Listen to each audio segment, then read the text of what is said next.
Bonjour à tous et merci d'être présent à ce petit webinaire de présentation d'entreprise et de métier. Donc bienvenue, mon nom est Hubert Gervais, je suis le fondateur d'une startup qui s'appelle Tiny Coaching, qui a été créée en 2016 en région parisienne et qui s'est implantée ici à Caen, sur Caen-la-Mer, à Colombelles, il y a maintenant 1 an et demi. Avec un bel accompagnement de la communauté de communes et de la région, ce qui nous a permis de vraiment progresser, de en créateur et en télétravail. Mais sinon, tout le monde travaille ici sur le forum digital de Colombelle. Donc Tiny Coaching, c'est une start-up qui a créé un produit un peu différent de ce qui existait jusqu'aujourd'hui dans le monde de l'apprentissage. On a un coach virtuel, donc des conditions tarifaires vraiment plus intéressantes qu'un coach réel, c'est-à-dire quelqu'un qui va développer les compétences d'une autre personne en entreprise. Et pour créer ce coach virtuel, on a décidé de prendre un canal un peu différent des autres dans les mondes de l'apprentissage, puisqu'on a décidé de créer un chatbot. En fait, un chatbot qui est connecté sur les messageries instantanées. Donc, si vous êtes un employé d'entreprise et que vous avez, par exemple, Facebook Messenger ou le canal Microsoft Teams, vous pouvez inviter Tiny Coaching en ami et Tiny deviendra alors votre coach virtuel. Ce que je vous propose, je vais vous présenter ce qu'est la solution et puis je vous présenterai 3 métiers qui sont des métiers qu'on a inventés et qu'on a développés pour cette solution. Donc, c'est des métiers qu'on ne connaissait pas forcément. On est allé chercher des ressources ici, localement, en Normandie. On a trouvé de très belles ressources issues du monde universitaire, issues d'écoles d'ingénieurs, issues d'écoles de développement. Pour créer ces métiers-là, je vous ferai un petit focus sur les 3 métiers qui pourront vous intéresser et je vous proposerai, s'il nous reste du temps bien sûr, de pouvoir poser des questions. Alors, je vais vous partager mon écran. Donc, je pense qu'on voit mon écran.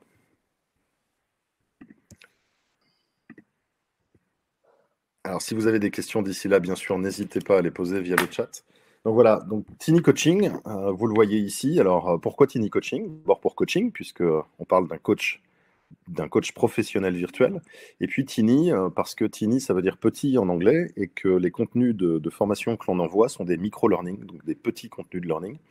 Donc ça nous permettait de dire que c'était du petit coaching, bien sûr, mais surtout de lui donner un prénom, puisque vous voyez sur la droite de votre écran le visage de Tiny qui s'anime lorsqu'on utilise l'application mobile ou qui est le visage qui est donné sur les messageries instantanées.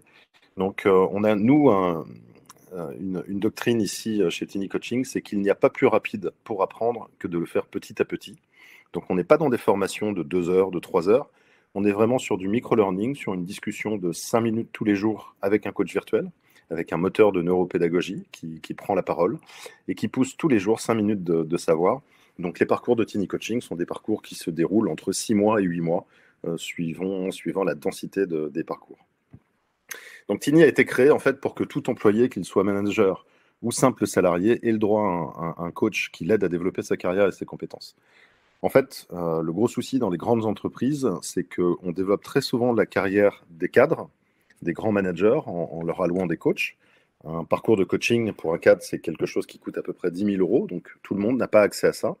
Et l'idée de Tiny, c'était qu'on puisse coacher l'ensemble des salariés pour quelques centaines d'euros par an.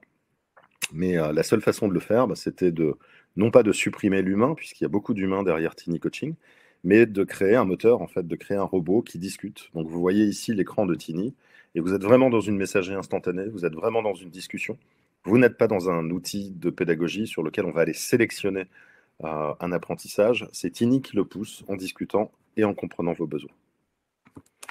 Donc en fait, il n'y a pas besoin de charger d'application. Bien sûr, on a une application, c'est ce qu'on appelle une web application. Donc sur notre site internet, vous pouvez vous connecter à Tiny. D'ailleurs, je vous encourage tous à le faire. C'est gratuit.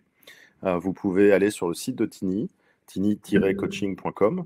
Vous pouvez ensuite cliquer sur se connecter et créer votre compte et vous aurez accès à une soixantaine de contenus complètement gratuits sur le management, les soft skills, le numérique, la gestion de projet.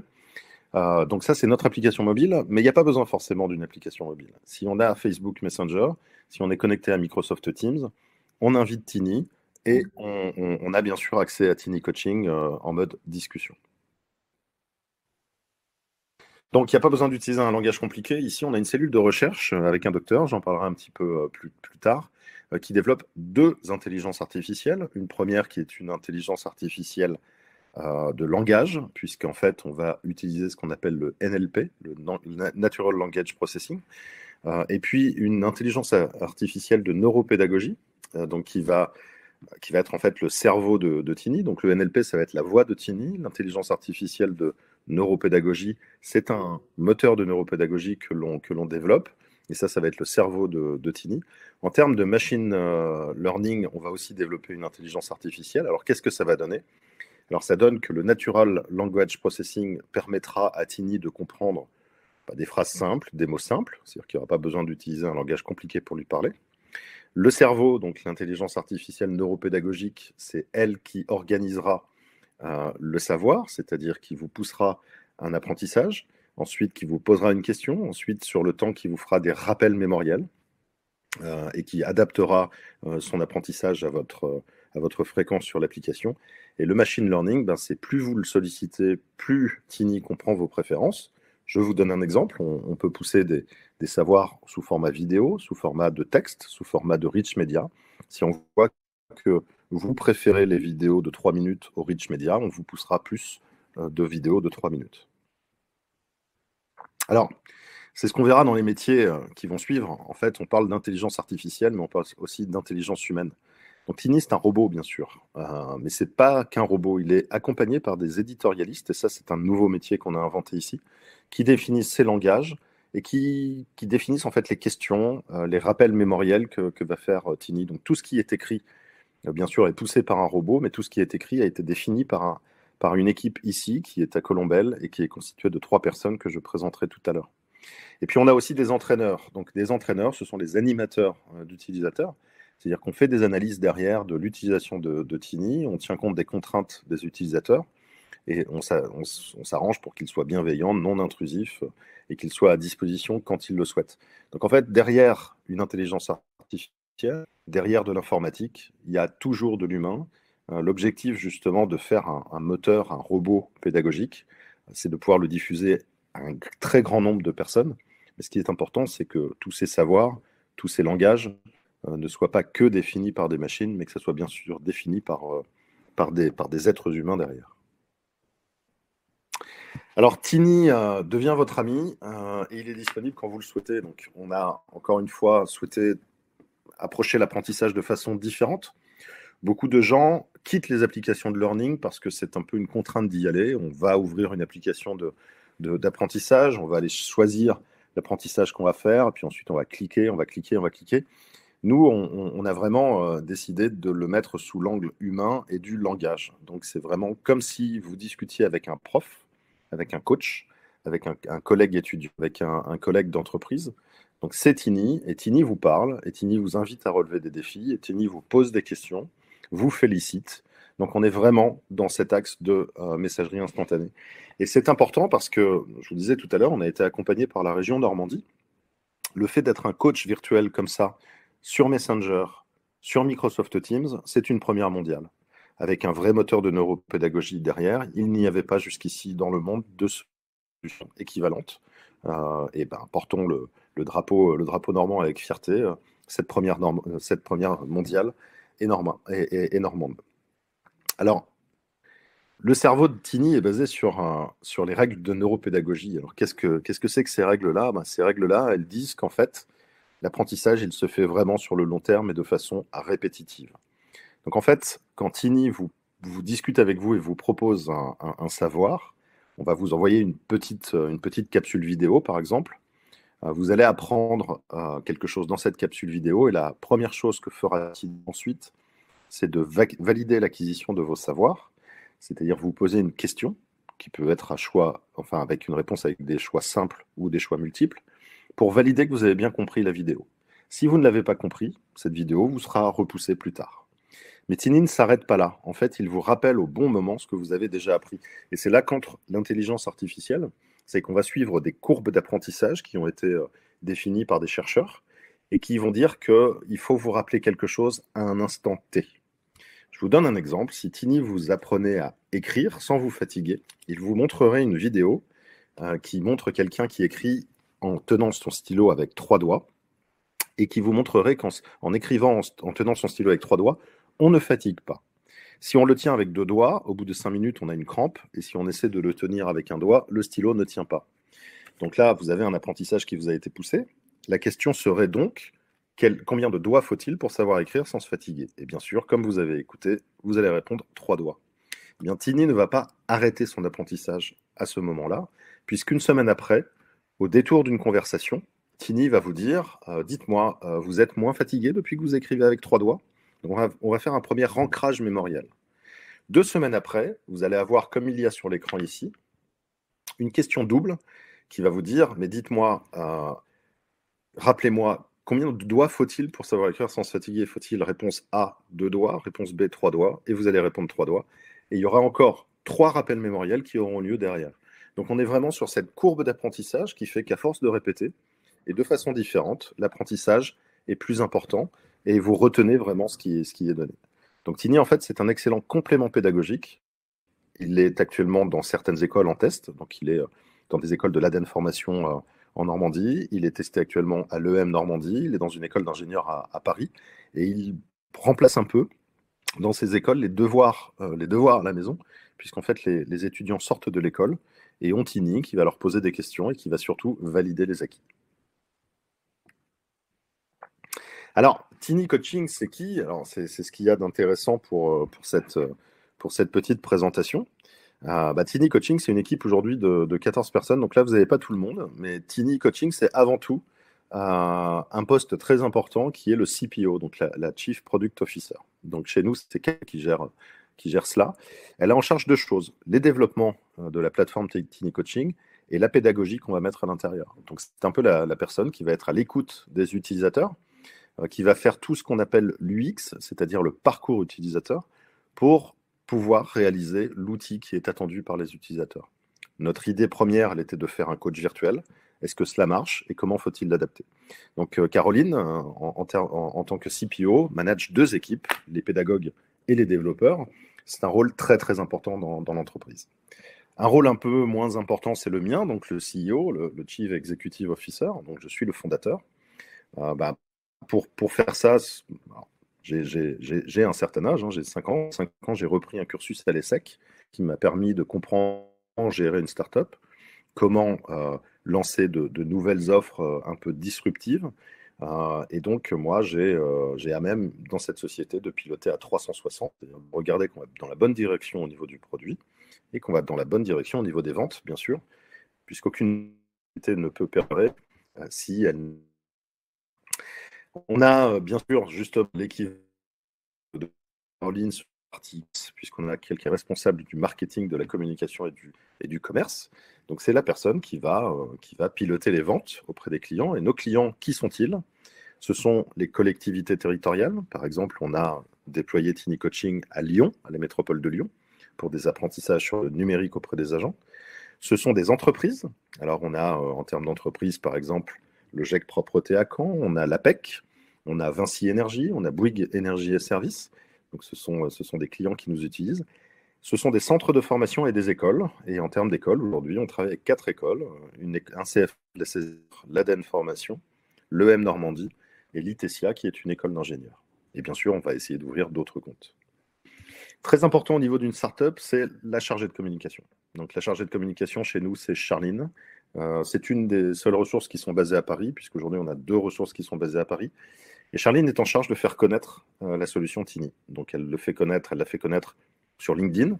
Je vous invite d'ailleurs à visiter la page Tini Coaching sur LinkedIn et à vous abonner. Vous aurez quelques informations. Il y a beaucoup de posts qui sont faits. Charline est en charge de la plateforme Internet, donc le site web, mais elle est aussi en charge des événements, c'est-à-dire de l'organisation de webinaires. On en fait un par mois sur des thématiques particulières sur lesquelles on invite des gens. Et puis les salons. Donc les salons, par exemple le Learning Technologies à Paris, qui a lieu une fois par an. Et puis la grande nouvelle, c'est que Tini Coaching sera aux côtés de la région Normandie sur Vivatech 2021. Et donc c'est Charline qui est à même d'organiser cet événement. Alors, quand on déroule des projets en clientèle, on n'a pas besoin que de managers, donc bien sûr, on a besoin de gérer des projets. Donc aujourd'hui, Émilie, chez nous, est la chef de projet. Donc c'est elle qui est en relation avec les directions des ressources humaines de nos clients, par exemple, pour diffuser Tiny Coaching auprès des employés des entreprises et surtout pour suivre une bonne adhésion et qu'il y ait un vrai progrès dans la pédagogie et dans les apprentissages. Donc ce poste de chef de projet, il est très important. Une fois qu'on a vendu, il faut que le succès soit réel chez un client. Donc on l'appelle chef de projet, mais dans le monde des startups, c'est un poste qu'on pourrait appeler customer success en fait. C'est s'assurer qu'il y a une adhésion et qu'on utilise l'outil. Le problème des outils en ligne, des outils applicatifs, c'est qu'on n'est pas derrière les utilisateurs pour les forcer à l'utiliser, donc il faut bien vérifier qu'il y a un intérêt pour ce produit. Alors, on a un commercial, bien sûr, et puis un alternant vente. Chez Tiny, on est assez fan d'accompagner l'apprentissage, donc on a un premier alternant vente qui est Arthur, et un commercial qui est Théo. Donc, ces deux ressources sont les gens qui animent les utilisateurs, mais qui surtout signent les commandes avec les clients. Donc, pour le poste de commercial, on a un jeune homme qui est issu d'un bachelor à l'EDEC, et qui aujourd'hui visite nos clients pour leur démontrer Tiny et le vendre. Et l'alternant vient de l'IPAC Bachelor Factory, qui est aussi une école de Caen. Et puis, sur la partie droite, 3 personnes très importantes. Ce sont les ingénieurs pédagogiques et les chargés d'édition de Tiny Coaching. Donc, Kevin, Clotilde et Anaïs, je présenterai leur métier un peu plus tard, ont un métier qui a été un peu inventé pour nous. Ce sont eux, en fait, qui rédigent les dialogues de Tiny. Donc, quand Tiny vous parle, c'est leur voix, en fait. Donc, ce sont eux qui vont analyser tous les contenus de formation. Ce sont eux qui vont créer des langages de motivation, qui vont créer des petits jeux, qui vont créer des questions, créer des rappels mémoriels. Ce sont les voix de Tiny. Il y en a 3, avec des profils complètement différents. Donc, on a un ingénieur pédagogique, Kevin, qui a un doctorat en lettres modernes. Donc, c'était important pour nous d'aller dans la recherche. Donc, on a un docteur, en fait, en littérature. Et bien oui, dans une société technologique, on a un littéraire. Et qui a l'avantage, en plus, d'avoir fait une école de management. Donc, il sait discuter avec des entreprises. On a une deuxième image pédagogique, Clotilde, très beau profil en fait, puisque Clotilde a été journaliste. Et c'est une des raisons pour laquelle on l'a recrutée, c'est que Clotilde sait expliquer à quelqu'un qui ne sait pas ce qu'elle ne savait pas elle-même hier. Donc Clotilde est capable d'analyser n'importe quel contenu de formation, de le comprendre et surtout de le faire comprendre à nos utilisateurs. Et puis Anaïs, qui nous a rejoint il y a quelques mois, qui est aussi chargée d'édition et qui a plutôt un profil dans la communication et l'éditorial web. Donc, il sait exactement comment on écrit sur des plateformes technologiques. On a bien sûr après l'équipe technique, en fait. L'équipe technique, ce sont eux qui développent Tiny Coaching. Alors, on va commencer par l'intelligence artificielle. Donc, on a sur la gauche, en haut, Mathieu. Mathieu, c'est un ingénieur machine learning. C'est lui qui développe les intelligences artificielles de Tiny Coaching. Donc, c'est lui qui en fait, gère tout le pôle recherche de Tiny Coaching. C'est quelqu'un qui vient de Caen puisqu'il a participé au projet Cicéron, donc dans la neuroimagerie. Il a un doctorat en neuroimagerie. Donc, quand il développe quelque chose, il y a un vrai impact, en fait, sur l'apprentissage et sur le cerveau. Donc, c'est un travail de longue haleine, c'est un travail de test. Donc, aujourd'hui, on en est aux prémices de notre intelligence artificielle. Mais Mathieu est un élément indispensable dans notre organisation. On a ensuite un développeur. Alors, juste pour information, pendant 2 ans, on a sous-traité nos développements en Tunisie pour des raisons de coût. Mais aujourd'hui, on a un team de développement, donc un développeur full stack qui est Lucas, qui est aujourd'hui en charge de l'ensemble des développements de Tiny Coaching. Donc, quand vous utilisez Tiny Coaching, c'est Lucas qui le développe. Andrew, que l'on voit, qui est un alternant développeur full stack. Ce qui est intéressant, c'est que là, on a vraiment 2 ingénieurs de développement qui viennent de la région. Donc, Lucas est diplômé de l'université de Caen et Andrew suit Supinfo. Et puis, élément très important, une alternante sur ce qu'on appelle l'UX design, c'est-à-dire le design pour l'utilisateur, donc le design by usage. Et Tracy est aussi à My Digital School de Caen. Et c'est en fait elle qui va analyser le bon parcours utilisateur de notre solution Tiny Coaching pour s'assurer qu'il y aura une adhésion de la part des utilisateurs. Alors justement, je voudrais qu'on fasse un peu un focus sur 3 métiers au sein de notre startup. Donc vous avez vu qu'il y a 14 personnes. Alors la première chose que je voudrais vous dire, c'est que quand on travaille dans une startup telle que Tiny Coaching, qui a créé un nouvel outil, donc un outil qui n'existait pas, il n'y a pas de métiers qui sont vraiment existants. C'est-à-dire qu'on a une somme de talents, on a des gens qui ont chacun une particularité, chacun une connaissance, mais on travaille dans ce qu'on appelle l'holacratie, c'est-à-dire qu'il n'y a pas forcément de notion de management, de notion de responsabilité unique pour une seule personne. En fait, tout le monde travaille pour le même projet qui s'appelle Tiny Coaching et pour le succès de ce projet-là. Et chacun va apporter sa pierre à l'édifice avec ses connaissances. Donc, ça veut dire qu'en fait, tout le monde est là pour aider l'autre. Et quels que soient les métiers, un métier ne peut pas fonctionner sans l'autre. Alors moi, je vous propose, on va discuter et on ouvrira les questions après, de discuter de 3 types de métiers. Le premier, c'est l'ingénieur pédagogique, le chargé d'édition. Le deuxième, c'est ce qu'on appelle le growth hacker, donc qui est aujourd'hui géré par Théo, qui est notre commercial. Et le troisième, c'est l'ingénieur machine learning qui travaille sur notre intelligence artificielle. Donc pour commencer par l'ingénierie pédagogique, c'est très important chez nous. Je vous disais, Tiny est un robot qui va remplacer des coachs humains, mais ça ne veut pas dire qu'il n'y a pas d'humain derrière. En fait, l'idée, c'est vraiment qu'un maximum de personnes puissent avoir un type d'apprentissage. Donc en fait, on a besoin de ces ingénieurs pédagogiques, de ces chargés d'édition, qui vont être en fait les Tiny. Donc ils vont rédiger les langages de Tiny. Tiny va vous motiver, va vous dire bonjour, donc c'est eux qui écrivent tout ça. Ils vont surtout rédiger les questions qui suivent chaque apprentissage et les rappels mémoriels. Donc ce sont les personnes qui créent les matrices pédagogiques. Pour lancer un parcours pédagogique, Tiny n'envoie pas des connaissances de façon aléatoire. Il va suivre ce qu'on appelle une matrice pédagogique. Donc on a besoin de gens qui ont des pédagogiques. C'est une matrice qui va gérer des domaines. On peut avoir entre 3 et 5 domaines. Qui va gérer dans chaque domaine des compétences. Donc si vous avez un domaine, vous avez besoin de compétences pour être à même de travailler dans ce domaine. Et pour chaque domaine, pour chaque compétence, on va avoir plusieurs acquis. C'est-à-dire que pour obtenir une compétence, il faut avoir plusieurs acquis. Je reviens par exemple sur l'écriture tout à l'heure. Pour avoir la compétence écrire sans se fatiguer, il faut 1, avoir l'acquis de tenir son stylo, 2, l'acquis de bouger sa main, 3, l'acquis de se procurer une feuille. Tout ça, c'est très exagéré, ce que je vous donne, c'est très imagé.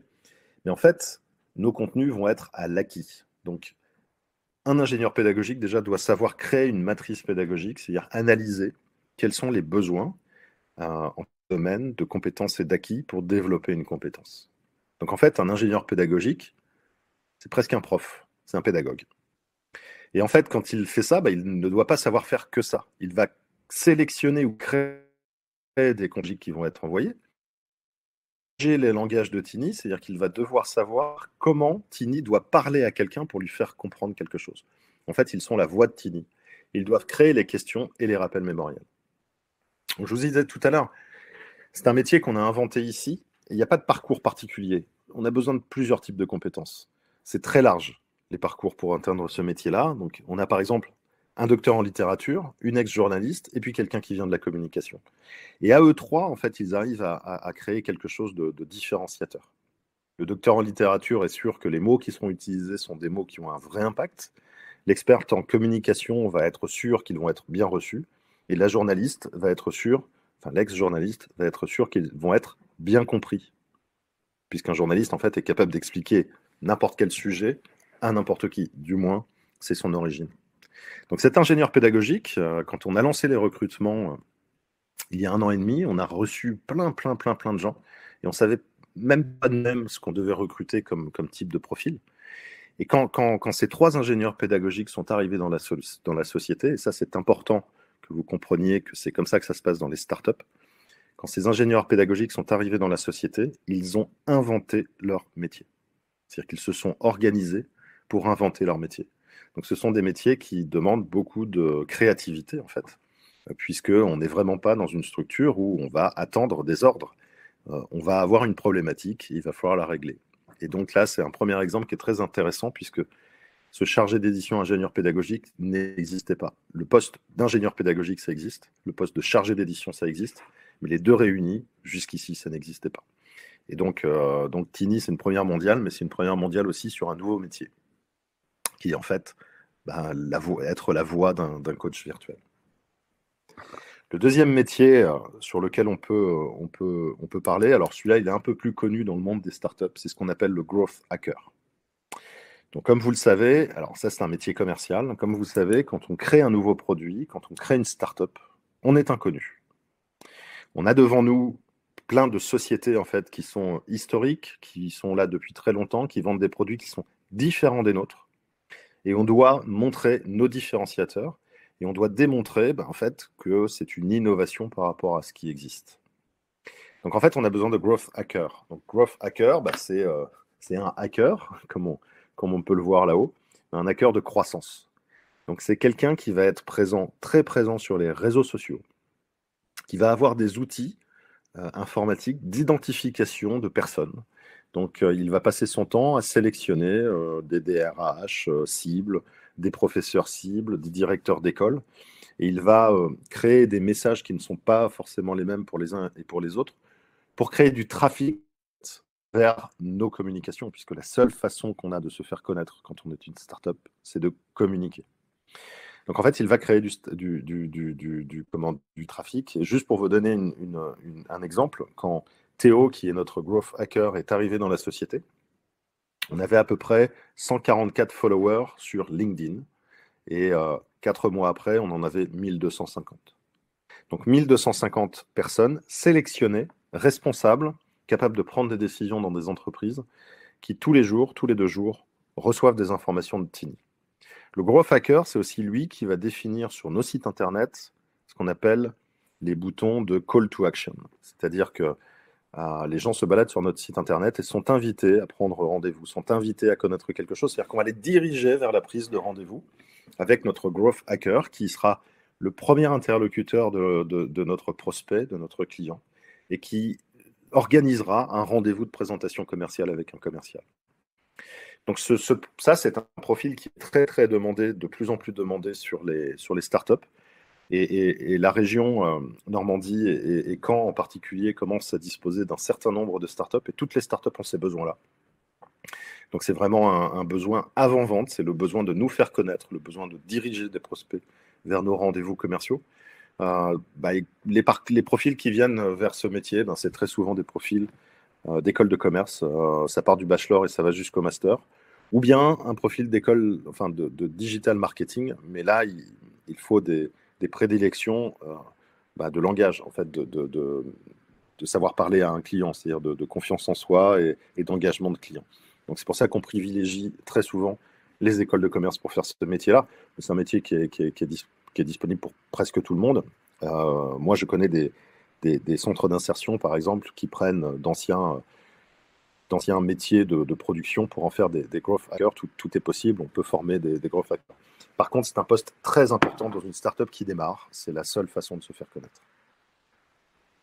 Le troisième métier, alors là, c'est un petit peu plus tout le monde, c'est l'ingénieur machine learning. Donc là, on est vraiment sur la recherche, puisqu'en fait, on va demander à nos ordinateurs de réfléchir, d'analyser et de trouver les bons algorithmes pour engager nos utilisateurs, les faire progresser dans leur apprentissage.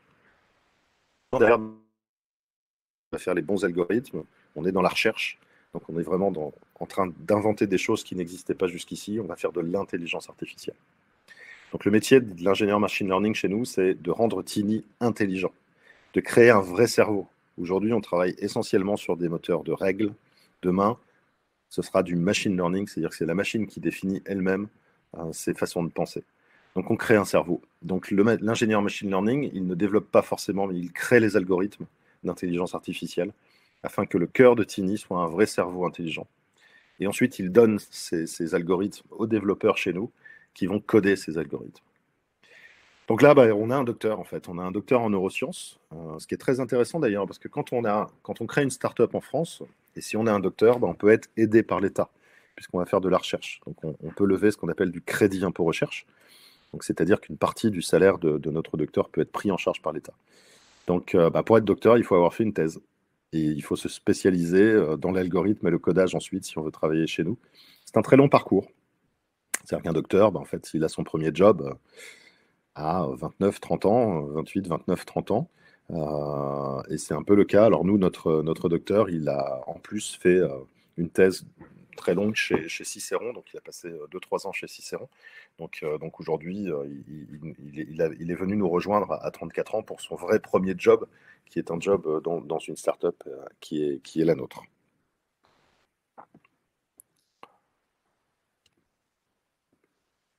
Alors, je pense que c'était le dernier slide. Hop, ce que je vous propose,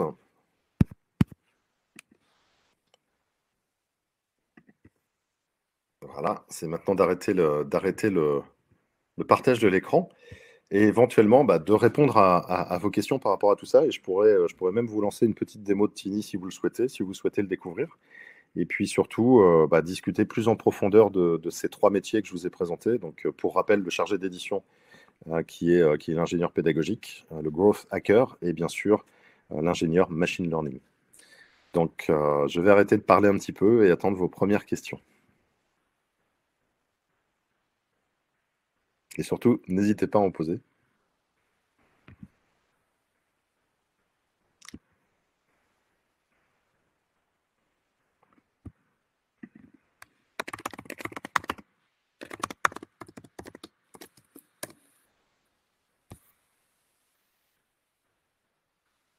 Alors, je vois qu'il n'y a pas encore de questions. Surtout, ne soyez pas timide.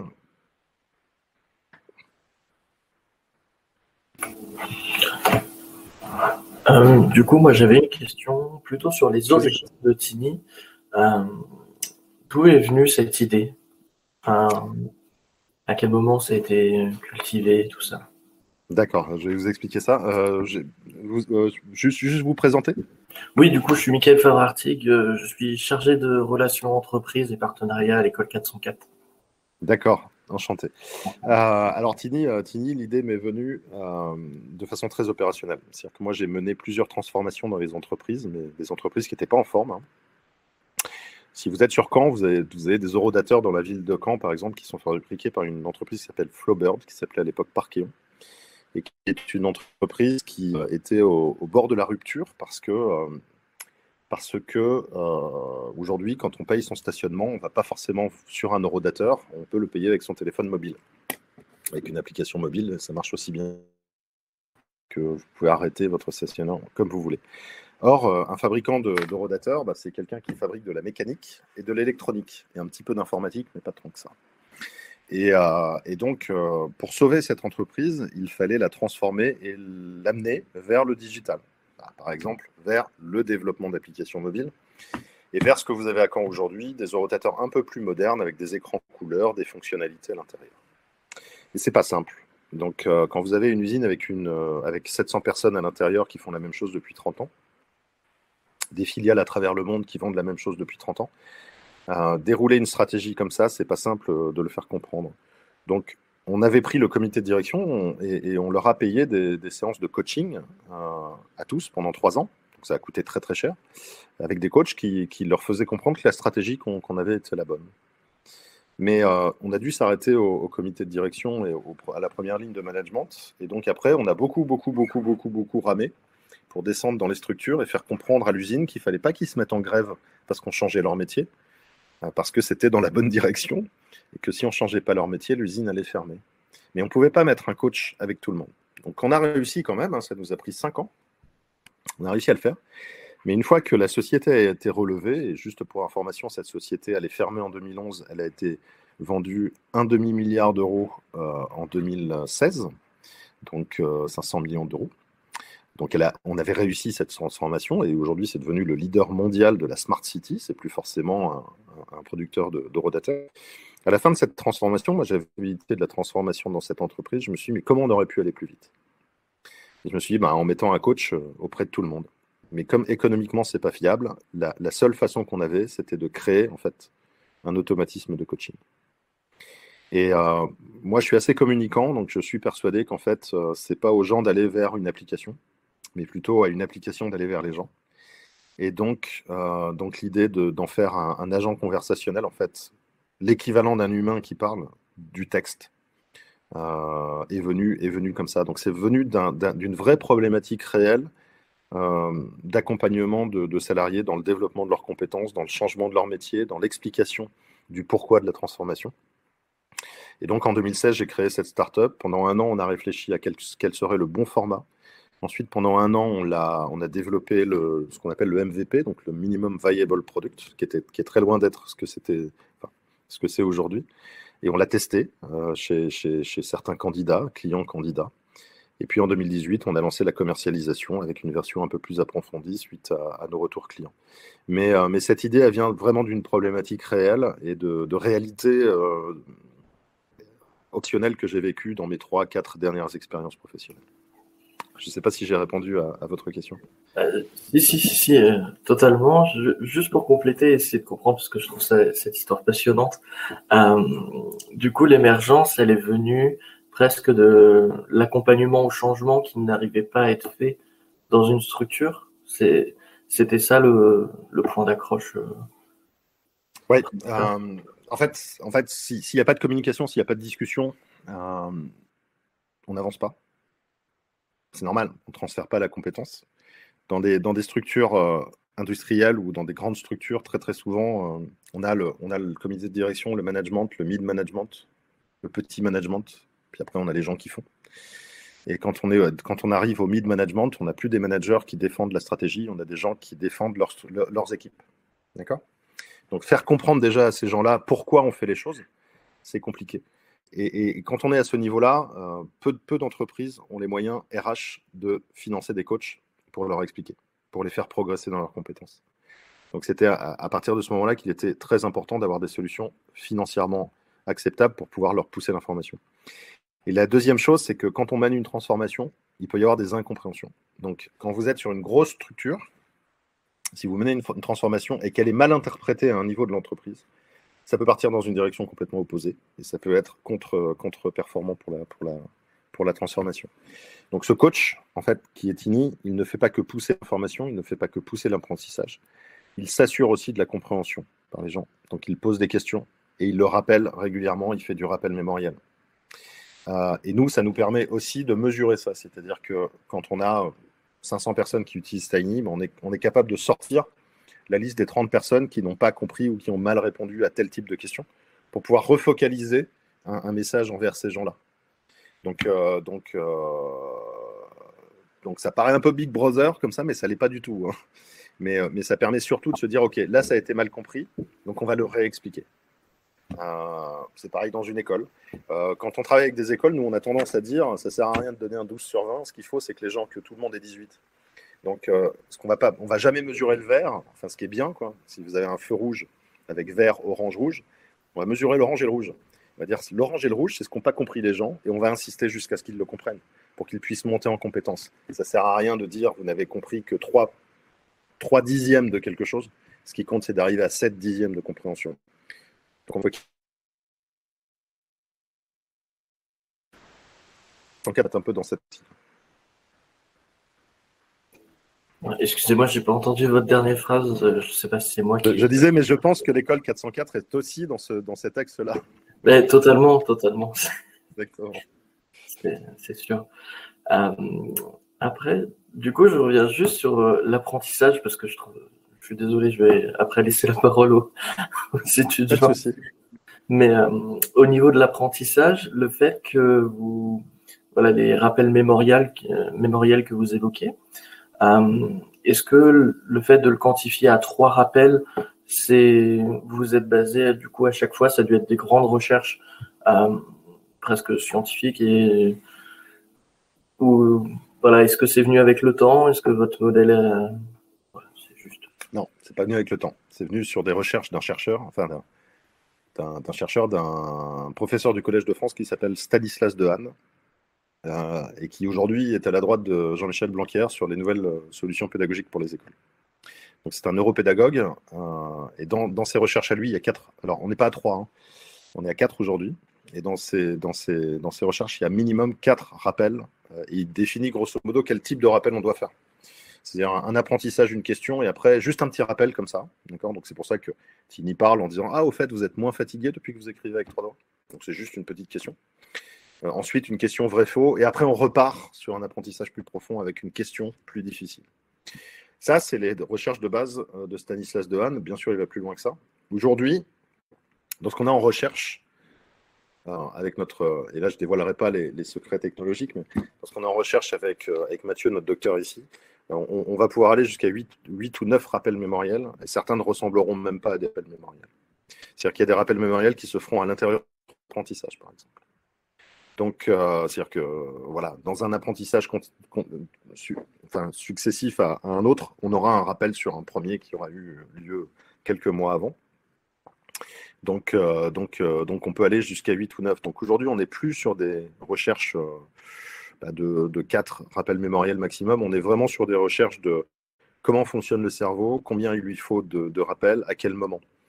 Moi, je vais vous donner un exemple. On s'est posé une question il n'y a pas longtemps, c'est est-ce qu'on ne doit pas connecter la météo à Tiny? C'est-à-dire que comme on sait géolocaliser, on ne le fait pas aujourd'hui. On ne géolocalise pas nos apprenants.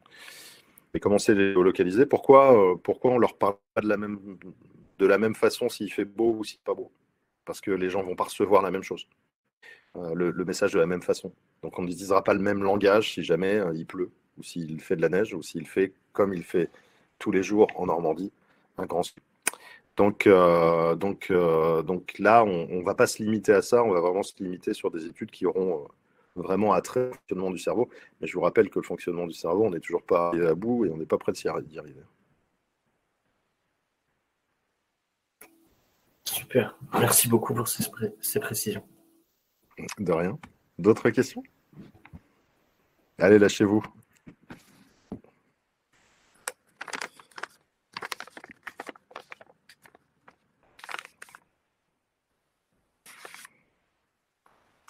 Par exemple, est-ce que l'un d'entre vous souhaiterait faire un métier que je n'ai pas présenté et je pourrais voir s'il existe dans l'entreprise?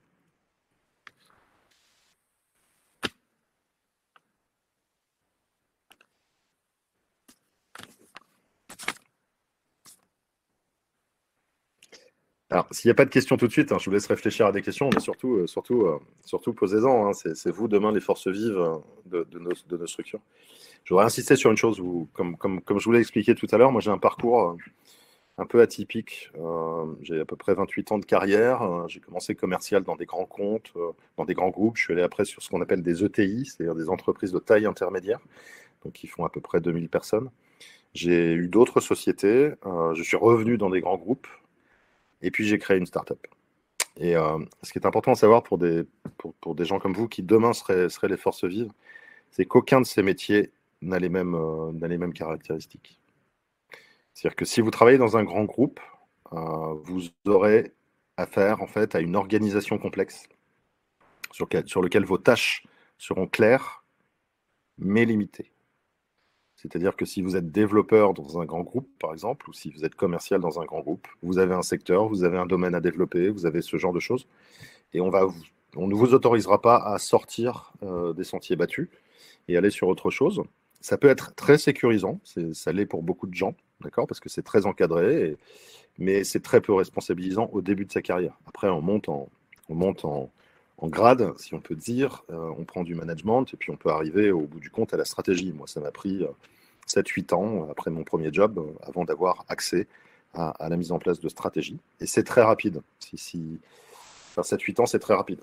Normalement, c'est plutôt 10-15 ans. Ah, je viens de voir une question de Thomas, j'y répondrai juste après. Donc ça, ce sont les grands groupes. Les ETI de taille intermédiaire, c'est un peu plus souple, parce que vous pouvez évoluer plus rapidement, mais ça reste des entreprises qui vont être très, très processées. Si vous souhaitez aller dans une start-up, c'est complètement différent. Il n'y a pas de fonction prédéfinie. Un métier peut changer en 4 mois. Il y a des gens qui sont arrivés chez nous, comme la chef de projet par exemple, et au bout de 4 mois, on s'est dit c'est pas du tout les méthodes qu'on doit avoir, on doit aller sur du customer success. Donc son métier a changé. Donc pour aller travailler dans une startup, il faut être quelqu'un de très très adaptable, de très très peu fier de savoir faire quelque chose, parce qu'en fait on va être amené à faire d'autres choses, de travail en équipe, parce qu'on est toujours complémentaire d'un autre, et on est suivi par un management très strict, c'est-à-dire qu'on va être plutôt dans la discussion, l'avancer et s'assurer que ça fonctionne. C'est très très passionnant, c'est très très consommateur de temps, c'est pas forcément sécurisant, mais c'est très très passionnant. C'est-à-dire que là on se développe, mais au bout du compte, on n'a pas le confort d'un grand groupe sur lequel on est sûr de partir à 5 heures tous les soirs, d'avoir la mutuelle X ou ce genre de choses. mais ça peut être très très passionnant. Juste pour vous dire, des étudiants, enfin des gens en sortie d'école qui étaient passés par des grands groupes et travaillent chez nous aujourd'hui sont très très satisfaits d'avoir rejoint une startup. Alors, première question de Thomas. Avez-vous développé l'IA en interne ou avez-vous utilisé une IA existante et l'avez-vous adaptée? Alors la première, alors je vous ai dit, on a sous-traité nos développements. Alors la première, on l'a développée tout seul, mais c'était plus un moteur de règles avec un petit peu d'intelligence artificielle derrière. Mais on l'a fait développer par une société qui était basée en Tunisie. C'était pour des raisons de coût. On démarrait et on ne pouvait pas investir plus. Aujourd'hui, on la développe nous-mêmes, mais on se base sur des connexions vers des serveurs très poussés d'intelligence artificielle. C'est-à-dire que pour notre intelligence artificielle littéraire, du moins du langage, on va s'appuyer sur une technologie qui s'appelle RASA. Donc on va faire nos algorithmes et on va appeler des applets de RASA. Ça veut dire qu'on se connecte. Alors là, vous avez plusieurs... et puis on va se connecter sur des moteurs d'intelligence artificielle aussi, qui sont développés soit par des GAFA, soit par des gens qui vont essayer de concurrencer les GAFA. Donc aujourd'hui, il est très important pour nous d'utiliser de faire nos algorithmes, d'utiliser nos développements, mais de se connecter à des systèmes très avancés d'intelligence artificielle. Et ceux-là, on les trouve chez Amazon. On va les trouver dans pas très très loin chez Orange, qui commence à monter des choses très intéressantes. On les trouve chez OVH et on les trouve chez d'autres. Alors, stratégiquement parlant, on a décidé de ne pas aller chez Amazon et de la jouer un peu chauvin et de dire ok, OVH est peut-être la prochaine licorne européenne et française. Donc on a décidé de jouer le jeu avec OVH et de tester leur système d'intelligence artificielle, leur connecteur pour pouvoir nous aider. Donc c'est oui et non, on développe nous-mêmes certes, mais on va faire appel à des moteurs qui sont très très puissants. Nouveau poste métier, développer l'apprentissage par l'image. Alors là, c'est plus un métier qui va être chez nos pédagogues. Donc chez Tiny Coaching, Tiny, on développe le chatbot, on développe ses langages, on crée les questions, on crée les rappels mémoriels, mais les contenus d'apprentissage eux-mêmes sont des contenus que l'on se fournit à l'extérieur. Donc par exemple, on a un accord avec les éditions First qui éditent les livres pour les nuls, que vous connaissez tous et qui sont écrits par des pédagogues qui sont tous sauf nuls, justement, qui sont des experts. Donc eux ont leur méthode pédagogique. Certains de nos fournisseurs sont très axés sur la vidéo, mais ce sont eux qui développent en fait la puissance de leur apprentissage, des capsules d'apprentissage qu'on envoie. Donc développer l'apprentissage par l'image, c'est plus pour nos fournisseurs. Mais vous avez raison, c'est important. Je ne sais pas si j'ai répondu à la question.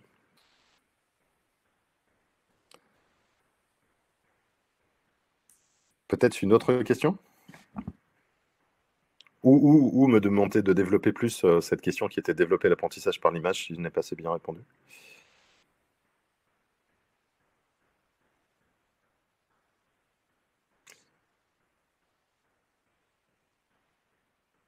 Alors, oui, pour la personne qui a perdu la connexion, oui, éventuellement. Oui, on recherche, on reprendra des apprentis l'année prochaine. On va même renouveler le contrat de certains apprentis qui sont sur plusieurs années. Dans c'est le cas d'Arthur, c'est certainement le cas de Tracy aussi. Chef de projet, c'est une bonne idée. C'est-à-dire qu'on va avoir besoin de compléter notre équipe de chefs de projet. Encore une fois, je vous rappelle que chez nous, un chef de projet, on l'appelle Customer Success Manager. Donc, en fait, c'est quelqu'un qui va savoir manager un projet, mais essentiellement dans des méthodes agiles. Hein. On va pas. Bien sûr, il faut savoir discuter avec un client, mais c'est vraiment presque du Scrum à chaque fois. Et surtout orienté succès-utilisation. C'est-à-dire que notre objectif, c'est pas. Enfin, les indicateurs d'une application comme la nôtre, ils sont multiples, mais il y en a trois principaux. C'est l'usage de notre application, c'est-à-dire l'usage du chatbot, le nombre de fois où les gens se connectent, les montées en puissance des apprentissages, c'est-à-dire la montée en compétences, parce que si on se connecte et qu'on monte, c'est pas suffisant. Et puis le taux de recommande de nos clients, c'est-à-dire que quand un client a fait un parcours d'apprentissage de management, est-ce qu'il va proposer un autre parcours de soft skills au sein d'un autre département. Donc oui, chef de projet, vous pouvez nous écrire. Éventuellement, on est intéressé. Alors, je ne sais pas c'est quelle école d'ailleurs, si vous pouvez juste me l'indiquer. Mais écrivez-nous, on est intéressé.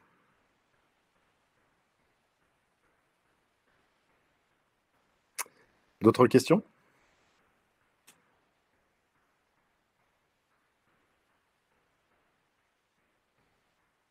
Très bien, bah écoutez, hubert@tini-coaching.com, envoyez-moi tout ça et puis on analysera ces candidatures, mais ça peut être très intéressant.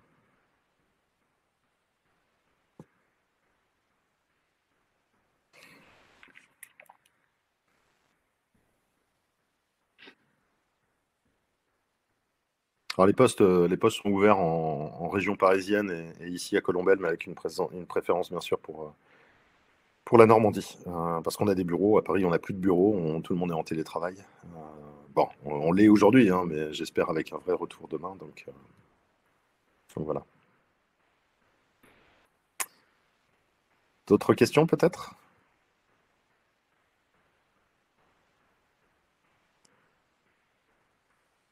Alors, pensez-vous que Tiny pourrait être plus tard amélioré par les utilisateurs? Proposition de coaching. Pas sûr d'avoir compris la question. L'amélioration utilisateur, de toute façon, Tiny régulièrement demande un feedback aux utilisateurs. C'est-à-dire que on demande déjà, on mesure l'adhésion à nos contenus, parce que si les contenus ne sont pas bons, on les change. Et puis on autorise nos utilisateurs à demander des changements, à proposer des changements dans la façon dont ils y parlent. Donc il y a un vrai dialogue qui se fait avec eux. Après, je ne sais pas si j'ai bien compris cette proposition de coaching, mais très très souvent, on complète Tiny de vrai coaching. C'est-à-dire que si on a un parcours qui dure 10 mois, par exemple, d'apprentissage sur Tiny, tous les 2 mois ou tous les 1 mois et demi, l'utilisateur va être invité à se connecter en visioconférence avec un vrai coach, avec un vrai être humain qui va le remotiver à l'intérieur, qui va analyser son parcours, analyser tout ça, et qui va lui donner des savoirs complémentaires, parce que bien sûr, rien ne remplace une vraie relation humaine.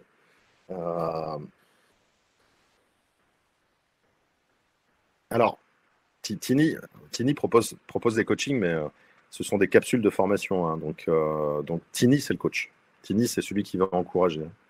Alors, que les utilisateurs puissent proposer des coachings supervisés par vous, oui. D'accord, ça y est, j'ai compris. On est en train de réfléchir à créer une educative workplace à destination des professeurs. Donc, tout professeur pourra déposer des capsules de formation, déposer des matrices pédagogiques, des parcours. Et normalement, à terme, Tiny devrait lui-même proposer les meilleurs parcours. C'est-à-dire que les parcours les meilleurs seront ceux qui seront les plus utilisés, ceux qui amèneront, une meilleure évolution des compétences. Donc voilà, donc on peut imaginer demain que quelqu'un qui fait de la philosophie, par exemple, puisse avoir accès à plusieurs parcours de coaching faits par plusieurs profs de philo, choisissent un prof plus un autre, et que tout ça s'induise à l'intérieur d'une matrice pédagogique. On en est aux prémices, mais c'est en étude. On a même déposé quelques dossiers d'innovation là-dessus pour obtenir des aides pour la développer. En fait, là, quand on sera une vraie educative workplace. C'est-à-dire que voilà, vous aurez la possibilité de déposer vos contenus pour que Tiny les pousse. J'avais une question sur l'intégration que vous faites. Vous avez parlé tout à l'heure de Teams. Est-ce que, par exemple, techniquement, est-ce que une intégration sur des assistants vocaux tels que Google Home ou des choses comme ça, est-ce que... À la fin de l'année. Ah, génial. À la fin de l'année, on sera sur Google Assistant puis sur Amazon. L'objectif, il n'est même pas d'aller là. C'est-à-dire qu'aujourd'hui, on commence des discussions avec les constructeurs automobiles, par exemple. Parce que le jour où on a un véhicule autonome, qu'est-ce qu'on fait quand le véhicule nous conduit entre Caen et Paris? On peut apprendre des choses. Donc, ok Mercedes, si c'est une Mercedes, parce que pour l'instant, je sais, j'ai vu la pub où Mercedes discute. Ok Renault, ok machin, qu'est-ce que vous pouvez m'apprendre aujourd'hui? En fait, Tiny, quel que soit le canal que vous utilisez, si ce matin vous êtes sur Google Assistant, vous commencez avec Tiny, à midi vous allez sur Teams et le soir sur Messenger, vous vous retrouverez toujours dans la matrice au niveau où vous vous êtes arrêté. Donc ça devient un ami qui utilise des canaux. Donc la voiture, c'est un canal, Messenger, c'est un canal, Teams, c'est un canal. Donc l'assistant vocal est super important. Donc, et pour les assistants vocaux, ça sera bien sûr du podcast. Et on est déjà sur des tests comme ça. Et en fait, vous direz, OK, Google, qu'est-ce que Tiny peut m'apprendre aujourd'hui dans le domaine du management? Et Tiny va aller chercher où vous étiez, pédagogique, et vous pousser la prochaine capsule.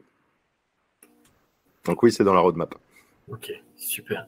Et du coup, là, par exemple, imaginons je veux me former un petit peu sur tout, du management, par exemple.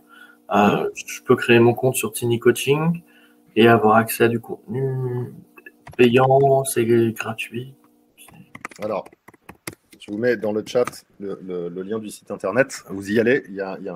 Sur la page d'accueil, c'est marqué se connecter et vous créez votre compte. Et si vous créez votre compte, vous allez avoir accès à ce qu'on appelle une matrice freemium qui va vous proposer 5 domaines de formation et une soixantaine de contenus gratuits. Ensuite, ça devient payant. Alors, pas à titre B2C, on n'est pas dans le B2C, c'est vraiment, on est sur les écoles et les organisations professionnelles. Mais déjà, vous avez 60 contenus sur du management, de la gestion de projet, du télétravail, du numérique. Et d'ici un mois ou deux, dans notre accord qu'on a, il y aura le livre du mois. Vous aurez tous les mois 30% des contenus de formation d'un livre pour les nuls. Alors, ça peut être la confiance en soi pour les nuls, ça peut être... Alors, on va éviter la couture, ou la cuisine, ou la réparation des voitures. D'accord, on va vraiment rester dans le monde professionnel. Mais voilà, on a par exemple l'algorithmie pour les nuls qui est disponible, on a les maths pour les nuls qui sont disponibles. Et tous les mois, on va animer comme ça en mettant quelque chose de nouveau. Pas en totalité, bien sûr, mais déjà une quinzaine de contenus par thème de façon gratuite. Donc je vous invite à créer votre compte quand vous voulez. Créez votre compte. Ensuite, alors c'est une web app, hein. Donc vous créez votre compte, vous créez un raccourci pour faire une application mobile. Et puis, une fois que vous l'avez créé, si vous êtes sur Messenger, vous invitez Tiny Coaching et il vous demandera vos identifiants qui sont votre email et le mot de passe que vous allez avoir créé vous-même, que je ne connaîtrai jamais. Et vous aurez accès sur Messenger à Tiny aussi tous les jours. D'accord, merci. Et n'hésitez pas à créer des comptes et à le diffuser autour de vous.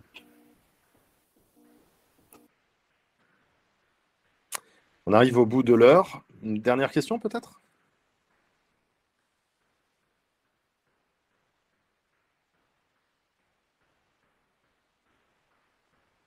Bon, on est à 16h30. Écoutez, on a tenu l'horaire.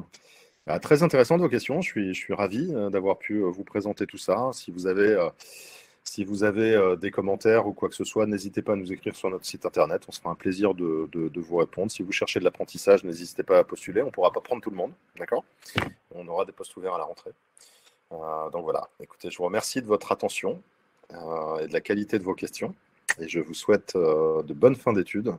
Profitez-en. C'est la meilleure période de la vie.